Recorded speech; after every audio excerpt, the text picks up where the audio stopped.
Olá, continuando com as minhas crônicas que comecei a escrever no final do ano passado, 2025, esta é aquela que eu denominei como Minhas Origens.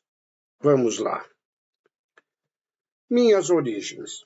Nasci na Zona Leste, Belenzinho, no Hospital Leonor Mendes de Barros, ali na Avenida Celso Garcia, e morávamos na Zona Norte, na Vila Maria, para depois nos mudarmos para a Zona Leste novamente, lá em Arthur Alvim.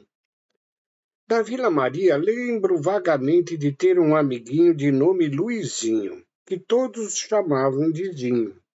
Um dia, quando meu pai chegou do trabalho e perguntou sobre como fora meu dia, minha mãe falou que eu passei o dia todo no Zinho. Ao que o meu pai, revoltado, dá bronca na minha mãe. Como você deixou o menino pelado o dia todo com este frio?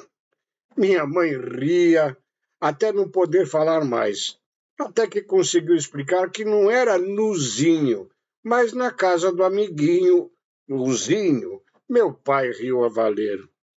Quando mudamos para Arthur Alvim, meus pais construíram lá uma casa simples, num terreno em declive. A casa ficava no topo de uma ladeira e, ao atravessar a rua, havia uma ravina por onde passava o trem, nem sempre no horário.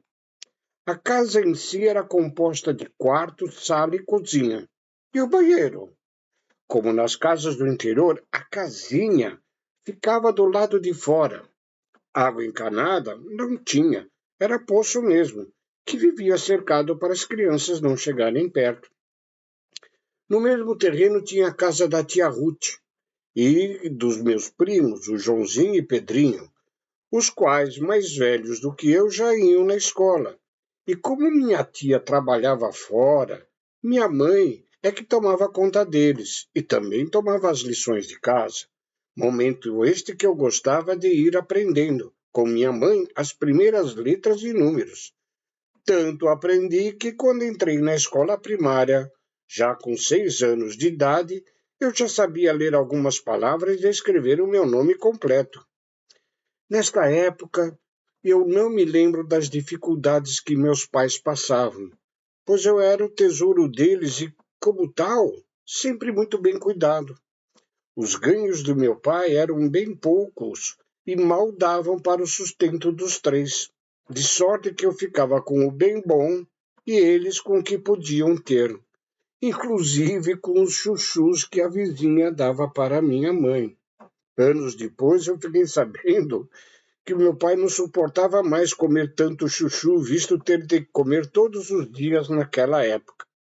Como tudo na vida passa, tanto as coisas boas como as más também, não soube como, mas meu pai conseguiu um emprego melhor, lá no bairro de Indianópolis, numa ferramentaria. Só que a distância era enorme da Zona Leste para a Zona Sul. Mas graças ao tio Jamil, que já morava em Campo Belo e tinha acabado de construir a casa deles em Moema, meus pais, eu e a Verinha, quase com um aninho, fomos morar na Rua Conde de Porto Alegre, próxima ao aeroporto de Congonhas, e às chácaras de hortaliças e legumes que existiam naquela região. Nossa casa ficava a 3 quarteirões das chácaras, que eu adorava ver os borrifadores d'água automáticos molhando as verduras. Nessas chácaras, algumas vezes eu, João Manuel, o Wolf e o Neco, novos amigos daquele bairro, íamos pegar cenoura e erva doce. Mas isso é uma outra história para um outro dia. Muito obrigado.